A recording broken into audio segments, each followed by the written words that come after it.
नमस्कार।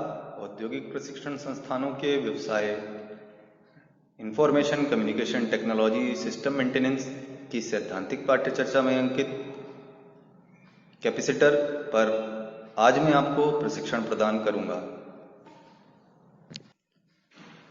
आज के पाठ्यक्रम के कंटेंट्स मुख्य बिंदु हैं: परिचय, कैपेसिटर, कैपेसिटर का कार्य करने का सिद्धांत, कैपेसिटर के प्रकार, electrolyte capacitor, ceramic capacitor, polyester capacitor, mica capacitor और सरफेस माउंट कैपेसिटर।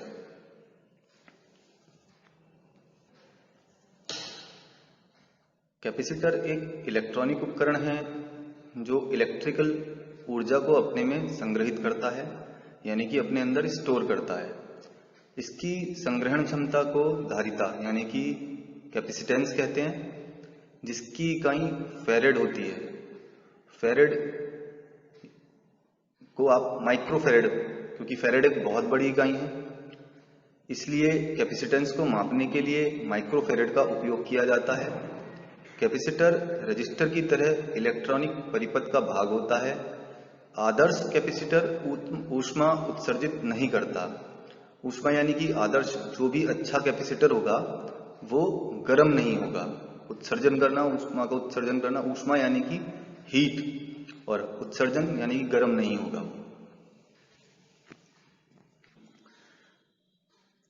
कैपेसिटर धातु की दो प्लेटें जो किसी विद्युत रोधी परावैद्युत को हम यहाँ पे इंसुलेटर द्वारा अलग की गई हो, मिलकर एक संधारित्र यानी कि एक कैपेसिटर बनाती हैं।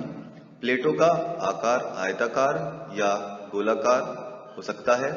संधारित्र विद्युत ऊर्जा को एकत्रित करता है, आवश्यकता होने पर उसे विसर्जित कर देता है।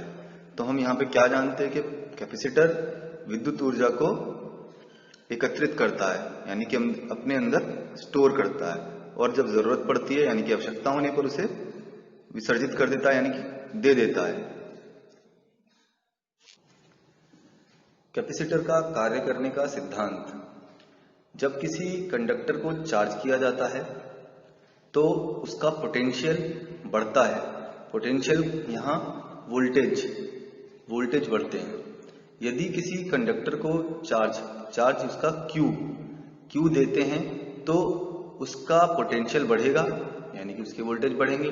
कैपेसिटर को जितना ज्यादा चार्ज किया जाएगा उसका उतना ही ज्यादा पोटेंशियल का मान बढ़ेगा। इसलिए ये दोनों एक दूसरे के समानुपाती होते हैं। ठीक, यानी कि उसका चार्ज और उसका पोटेंशियल मान, ये दोनों एक दूसरे के समान अनुपात के होते हैं, एक दूसरे के समानुपाती होते हैं। कैपेसिटर के प्रकार: प्रायः भिन्न भिन्न प्रकार के कैपेसिटर होते हैं और प्रत्येक कैपेसिटर का खुद का एक विशेष गुण और अनुप्रयोग होता है, यानी कि उसका एक गुण और उसका किसी एक विशेष जगह ही प्रयोग किया जाता है। बहुत ही छोटे साइज के डेलिकेट ट्रिमिंग संधारित्र से लेकर बहुत ही बड़े साइज के पावर मेटल कैपेसिटर बाजार में उपलब्ध हैं, यानी कि छोटे साइज से लेकर बहुत बड़े साइज तक के कैपेसिटर मार्केट में अवेलेबल हैं। संधारित्र कैपेसिटर के कुछ प्रकार निम्नलिखित हैं, मतलब उनमें से कुछ प्रकार के बारे में हम चर्चा करेंगे आज, जैसे कि electrolyte capacitor, ceramic capacitor, polyester capacitor, tantalum capacitor, mica capacitor. Electrolyte capacitor, इन कैपेसिटर में इलेक्ट्रोलाइट को इनकी प्लेटों के मध्य परावैद्युत के स्थान पर प्रयोग में लाते हैं, यानी कि इन कैपेसिटरों में जो विद्युत रोधी प्लेट कोटिंग का काम करती है वो इलेक्ट्रोलाइट काम करती है, यानी कि इलेक्ट्रोलाइट की परत को उनके बीच में यूज करते हैं। यह एल्यूमिनियम की दो परतों द्वारा बनाए जाते हैं, जिनमें से एक पर ऑक्साइड की परत चढ़ी होती है। इलेक्ट्रोलाइट प्रायः सोडियम फास्फेट या अमोनियम बोरेट का घोल होता है। तो इसमें जो परावैद्युत जो परत है वो किस चीज की बनी है? हमारी सोडियम फॉस्फेट या अमोनियम बोरेट का घोल होता है, यानी कि अमोनियम बोरेट के घोल की बनी होती है। जब डीसी सप्लाई प्रवाहित की जाती है तो धनात्मक भाग की ओर एक एल्युमिनियम परत पर एल्युमिनियम ऑक्साइड की परत जम जाती है, यानी कि दोनों में से एक प्लेट पे एल्युमिनियम ऑक्साइड की परत जम जाएगी। ऑक्साइड की परत परावैद्युत का कार्य करती है। परत की मोटाई जितनी कम होगी धारिता उतनी ज्यादा अधिक होगी, यानी कि जो परत की मोटाई, जो परावैद्युत ऑक्साइड की जो परत होगी उसकी परत की जितनी मोटाई कम होगी, धारिता जो होगी, हमारे कैपेसिटेंस जो होगा वो उतनी ज्यादा अधिक होगी।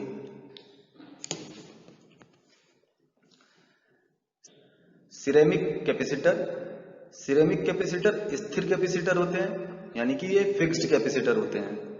और कैपेसिटर डिस्क या बेलनाकार आकृति के बनाए जाते हैं। आप जैसे कि चित्र में भी देख पा रहे होंगे, ये गोल डिस्क की तरह दिखाई दे रहे हैं, ठीक है। तो ये गोल डिस्क या बेलनाकार आकृति में बनाए जाते हैं। इनमें परावैद्युत पदार्थ के रूप में silicate of magnesia, bohrium titanate आदि का उपयोग होता है, यानी कि इनके बीच में जो डिस्कों के बीच में जो परत होती है वो सिलिकेट ऑफ मैग्नीशिया या बोरियम टाइटेनेट की होती है, ठीक है। इन पदार्थों की सतह के दोनों ओर चांदी की बारीक परत चढ़ाई जाती है। इनका उपयोग उच्च आवृत्ति के कार्य में किया होता है, ठीक है। तो इनका जो उपयोग है ज्यादा आवृत्ति के कार्यों में किया जाता है, उच्च आवृत्ति के कार्यों में किया जाता है। सिरेमिक कैपेसिटर या डिस्क कैपेसिटर की छोटी डिस्क की कोटिंग, जो छोटी डिस्क की कोटिंग होगी वो चीनी मिट्टी या सिरेमिक कर फिर उसके बाद दोनों को क्रमबद्ध किया जाता है, यानी कि चीनी मिट्टी या सिरेमिक की कोटिंग करने के बाद उन दोनों को मिला दिया जाता है, क्रमबद्ध किया जाता है, ठीक है। बहुत कम कैपेसिटेंस वैल्यू के लिए एक सिंगल सिरेमिक डिस्क जो 3 mm से लेकर 6 mm तक की हो सकती है उसका उपयोग किया जाता है। पॉलिएस्टर कैपेसिटर में पॉलिएस्टर डाइइलेक्ट्रिक का उपयोग होता है। पॉलिएस्टर एक विशेष मटेरियल है जो सामान्यतः पॉलीएथिलीन थर्मालेट पीईटी से बना होता है। पॉलिएस्टर प्राकृतिक और कृत्रिम दोनों ही प्रकार के होते हैं, ठीक है। कुछ पॉलिएस्टर स्वाभाविक रूप से कृत्रिम होते हैं जबकि अन्य संश्लेषित किए जाते हैं, यानी कि कुछ जो पॉलिएस्टर हैं वो प्राकृतिक रूप से भी हैं और कुछ हमें बनाए जाते हैं, कुछ कृत्रिम रूप से बनाए जाते हैं, कुछ चीजों को मिला के तब वो पॉलिएस्टर को तैयार किया जाता है। Tantalum electrolyte capacitor, tantalum beads, wet foil और सूखे ठोस इलेक्ट्रोलाइट टाइप्स दोनों ही इलेक्ट्रोलाइट प्रकार के रूप में होते हैं, यानी कि टेंटेलम इलेक्ट्रोलाइट कैपेसिटर जो हैं, टेंटेलम बेड्स, वेट फाइल और सूखे, यानी कि ठोस, सूखे से मतलब ठोस, और टेंटेलम बेड्स यानी कि बड्स के आकार के, जैसे कि आप चित्र में देख रहे हैं, और ठोस, सूखे और ठोस इलेक्ट्रोलाइट टाइप दोनों ही इलेक्ट्रोलाइट प्रकार के रूप में होते हैं, मतलब दोनों ही तरीके के टेंटेलम कैपेसिटर होते हैं। और सूखी अथवा ठोस टेंटेलम का उपयोग आमतौर पर किया जाता है, सूखी भी हैं और ठोस भी हैं, ठीक है। ठोस टेंटेलम कैपेसिटर मैग्नीज डाइऑक्साइड का उपयोग द्वितीय टर्मिनल के रूप में करते हैं और समतुल्य एल्युमिनियम कैपेसिटर की तुलना में छोटे होते हैं, यानी कि समतुल्य एक बराबर के एल्युमिनियम कैपेसिटर की तुलना में छोटे होते हैं। ये जो कैपेसिटर जो आप देख रहे हैं येलो कलर का 2.2 और 25 प्लस माइनस इस पे लिखा हुआ है, ये काफी छोटे कैपेसिटर होते हैं। टेंटेलम ऑक्साइड की डाइइलेक्ट्रिक प्रॉपर्टी एल्युमिनियम ऑक्साइड की तुलना में बहुत अच्छी होती है, जो कम रिसाव करंट और बेटर कैपेसिटेंस स्टेबिलिटी प्रदान करती है, जो इन्हें ब्लॉकिंग, बाईपासिंग, डीकपलिंग, फिल्टरिंग और टाइमिंग अनुप्रयोगों के रूप में कार्य करने के लिए उपयुक्त बनाती है। यानी कि इनका काम जो होता है, इनको जो यूज किया जाता है ब्लॉकिंग, बाईपासिंग, डीकपलिंग, फिल्टरिंग और टाइमिंग अनुप्रयोगों के लिए, यानी कि टाइमिंग से रिलेटेड जितने भी काम होंगे उनके रूप में करने में उपयुक्त बनाती है। कि जहां पे इन सब चीजों को हमें यूज करना है तो वहां पे हम टेंटेलम कैपेसिटर का ही इस्तेमाल करना पसंद करेंगे, यानी कि टेंटेलम कैपेसिटर का इस्तेमाल करेंगे। Mica capacitor. इन कैपेसिटर में अभ्रक का उपयोग परावैद्युत के रूप में किया जाता है। इनमें चालक धातु तथा अभ्रक की बारीक बारीक परत रखकर क्लैंप की जाती हैं। अभ्रक के दोनों तरफ चांदी की परत चढ़ा दी जाती है। यह अत्यधिक तापमान के प्रभाव को सहन कर सकते हैं। यह 500 वोल्ट का कार्यकारी वोल्टेज सहन कर सकते हैं। यह स्थिर फिक्स्ड कैपेसिटर होते हैं। यानी कि माइका कैपेसिटर जो है वो अभ्रक से निर्मित होते हैं। उसके अंदर जो परावैद्युत परत होती है वो अभ्रक की बनी होती है। दोनों धातुओं के बीच में अभ्रक को भरा जाता है। बारीक बारीक परत रख के क्लैंप करते हैं। उसको क्लैंप करने के बाद दोनों तरफ चांदी की परत चढ़ाते हैं और जो इसको तापमान यानी कि बहुत ज्यादा तापमान को सहन करने के लिए भी प्रभावी बनाता है। यानी कि कहीं हम इनका उपयोग कहाँ करेंगे, ऐसी जगह करेंगे जहां पे बहुत ज्यादा टेम्परेचर हो और वहां पे इनका इस्तेमाल करें कि टेम्परेचर को गर्म मतलब ज्यादा टेम्परेचर को ये सहन करने में सक्षम होते हैं कि अगर ये गर्म भी होंगे तो इन पे कोई ज्यादा प्रभाव नहीं पड़ेगा। और इनकी वोल्टेज सहन करने की क्षमता कितनी है, 500 वोल्ट तक। और ये एक फिक्स कैपेसिटर है। Surface mount capacitor. सरफेस नामक तकनीक में प्रयोग संधारित्र सरफेस माउंट संधारित्र कहलाते हैं, यानी कि सरफेस माउंट कैपेसिटर कहलाते हैं। इनके किनारों पर दो टर्मिनल बने होते हैं, जैसे कि आप चित्र में देख सकते हैं। दोनों किनारों पर दो टर्मिनल बने हैं। सरफेस माउंट संधारित्र कैपेसिटर का निर्माण दो समांतर प्लेटों के द्वारा किया जाता है तथा परावैद्युत पदार्थ द्वारा इन प्लेटों को अलग अलग रखा जाता है। यानी कि दोनों प्लेटों के बीच में परावैद्युत पदार्थ भरा जाता है। ठीक है। ज्यादातर आपने देखा होगा कि ज्यादातर हमारे जितने भी कैपेसिटर हैं उन कैपेसिटरों के बीच में हमें परावैद्युत शब्द जरूर यूज किया है कि परावैद्युत पदार्थ उनके बीच में ही इस्तेमाल किया जाता है। ठीक है। तो परावैद्युत पदार्थ इन प्लेटों को अलग अलग रखा जाता है। यह भी सामान्य संधारित्र के सिद्धांत पर कार्य करता है। ये सरफेस माउंट जो कैपेसिटर हैं ये भी सामान्य कैपेसिटर की तरह ही उसी सिद्धांत पे काम करते हैं जिस सिद्धांत पे सामान्य नॉर्मल कोई भी कैपेसिटर काम करता है। कैपेसिटर का मेन काम क्या है कि अपने अंदर इलेक्ट्रॉनिक ऊर्जा को संग्रहित करना। तो ये काम ये सरफेस माउंट कैपेसिटर भी करते हैं। समायोजनीय मान संधारित्र। इनका धारिता मान छोटे पेचकस द्वारा समायोजित किया जा सकता है, जैसे ट्रिमर, पैडर आदि।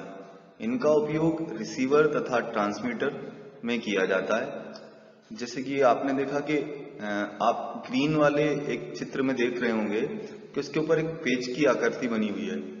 तो जैसा अभी कहा गया कि इनको छोटे पेचकस के द्वारा समायोजित किया जा सकता है, समायोजित किया जा सकता है, इनको एडजस्ट किया जा सकता है। ठीक।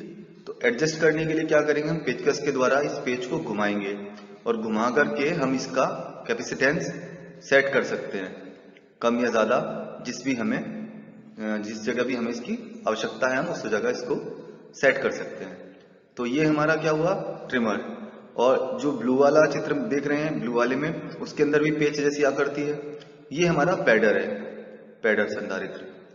ठीक।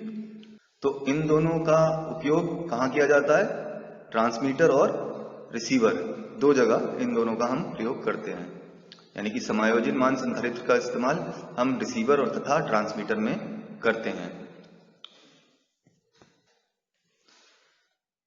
परिवर्तनीय मान संधारित्र, वेरिएबल कैपेसिटर। इनका धारिता मान पूर्व निर्धारित उच्च सीमा एवं निम्न सीमा के बीच एक शाफ्ट को घुमाकर परिवर्तित किया जा सकता है, जैसे गैंग संधारित्र। इनका उपयोग भी रिसीवर तथा ट्रांसमीटर में किया जाता है। जैसा कि आप चित्र में देख रहे होंगे, जो पहला चित्र है, पहले चित्र में एक हाफ चंद्रा अर्धचंद्राकार आपको प्लेट्स दिखाई दे रही होंगी। इनको हम एक शाफ्ट के माध्यम से घुमा के दोनों प्लेट्स के ऊपर क्रॉस कर देते हैं। क्रॉस करने का मतलब कि इस तरीके से क्रॉस करते हैं, जैसे मैं आपको दिखा रहा हूं कि इस तरीके से अर्धचंद्राकार होते हैं, ये इस तरीके से आते हैं, और ये जैसे हमारी फिंगर क्रॉस होती हैं उस तरीके से ऐसे ये एडजस्ट हो जाते हैं। तो इनका मान जो करते हैं हम इस शाफ्ट को घुमा के करते हैं। ठीक। और इनका उपयोग कहाँ किया जाता है, इनका उपयोग रिसीवर और ट्रांसमीटर में किया जाता है। परावैद्युत सामर्थ्य डाइलेक्ट्रिक स्ट्रेंथ, किसी पदार्थ का वह गुण जो डाइलेक्ट्रिक ब्रेकडाउन का विरोध करता है, परावैद्युत सामर्थ्य या डाइलेक्ट्रिक स्ट्रेंथ कहलाता है। उच्चतम किलोवाट प्रति मिलीमीटर का वह बल जिसमें कोई माध्यम यहाँ क्या है, पदार्थ, बिना भंग हुए अपनी विशेषताओं सहित ठीक प्रकार रह सकता है, परावैद्युत सामर्थ्य या डाइलेक्ट्रिक सामर्थ्य कहलाता है। इसको वोल्ट प्रति यूनिट मोटाई, वोल्ट पर यूनिट थिकनेस, मोटाई से मतलब है हमारे यहाँ थिकनेस में दर्शाया जाता है। उदाहरण के लिए वायु का परावैद्युत सामर्थ्य 300 वोल्ट प्रति मिलीमीटर तथा रबड़ व वार्निश कैम्बिंग की डाइलेक्ट्रिक सामर्थ्य 16,000 वोल्ट प्रति मिलीमीटर होती है।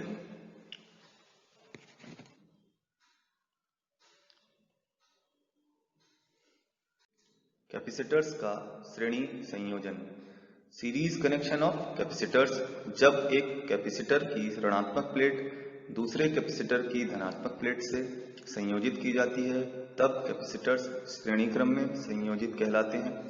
संयोजित कैपेसिटर्स की धारिताएं क्रमशः C1, C2, C3 तथा C4 हैं एवं प्रत्येक कैपेसिटर के अक्रॉस पोटेंशियल डिफरेंस क्रमशः V1, V2, V3 तथा V4 हैं एवं सभी कैपेसिटर्स के श्रेणी संयोजन पर प्रयुक्त वोल्टेज V वोल्ट है तथा उसका तुल्य कैपेसिटेंस मान C है। क्योंकि सभी कैपेसिटर्स श्रेणी क्रम में जुड़े हैं इसलिए सभी कैपेसिटर्स पर चार्ज समान होगा परंतु पोटेंशियल डिफरेंस भिन्न भिन्न होगा। कैपेसिटर्स श्रेणी संयोजन का फॉर्मूला है 1/C equivalent to 1/C1 plus 1/C2 plus 1/C3 plus 1/C4 और इसका चित्र है जैसा कि आप चित्र में देख सकते हैं। श्रेणी क्रम में जुड़े हुए जो प्लेटें हैं प्लस माइनस धनात्मक ऋणात्मक प्लेटें हैं C1, C2, C3, C4 क्या है, धारिताएं क्रमशः, और V1, V2, V3, V4 क्या है, प्रयुक्त वोल्टेज। कैपेसिटर्स का समांतर संयोजन, कैपेसिटर्स कनेक्शन इन पैरेलल। जब प्रत्येक कैपेसिटर की एक प्लेट को सप्लाई लाइन में धनात्मक सिरे से तथा दूसरी प्लेट को ऋणात्मक सिरे से संयोजित किया जाता है तब कैपेसिटर्स समांतर क्रम में जुड़ जाते हैं यानी कि संयोजित कहलाते हैं। कैपेसिटर्स का समांतर संयोजन का फॉर्मूला है C equivalent to C1 plus C2 plus C3 plus C4 और उसको चित्र द्वारा बहुत अच्छे तरीके से दर्शाया गया है। कैपेसिटर का कैपेसिटेंस मापना, किसी कैपेसिटर का कैपेसिटेंस यह बताता है कि वह कितना चार्ज संग्रहित कर सकता है यानी कि कैपेसिटर कितना ज्यादा चार्ज अपने अंदर स्टोर कर सकता है, संग्रहित कर सकता है, स्टोर कर सकता है। जब उसे किसी बैटरी के साथ जोड़ा जाता है, जब उसे किसी बैटरी के साथ जोड़ते हैं और इसे फेरेड यानी कि माइक्रो फेरेड में मापते हैं। किसी कैपेसिटर का कैपेसिटेंस C प्रत्येक प्लेट Q में स्टोर चार्ज के माप को ज्ञात किया जा सकता है। ठीक है, जब इसे किसी वोल्टेज V की बैटरी से जोड़ा जाता है, इसका फॉर्मूला है C इक्वल टू Q/V यानी कि कैपेसिटेंस जो है वो क्या है कि किसी कैपेसिटर कैपेसिटेंस यह है कि कोई भी कैपेसिटर कितना चार्ज अपने अंदर स्टोर करता है, तो वो जो स्टोरेज क्षमता है उसको हम कैपेसिटेंस कहते हैं। ठीक है,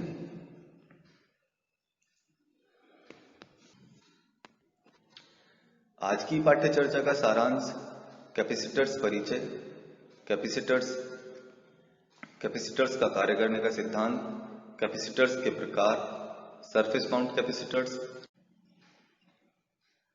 आज के इस प्रशिक्षण का संदर्भ www.google.com, www.google.com/image, ICTSM theory book written by Rahul Sharma ji, ICTSM theory book written by SC Sharma की पुस्तकों की सहायता से किया गया। आज मैंने आपको कैपेसिटर पर आपको प्रशिक्षण प्रदान किया। आशा है कि यह प्रशिक्षण भविष्य हेतु मददगार होगा। धन्यवाद।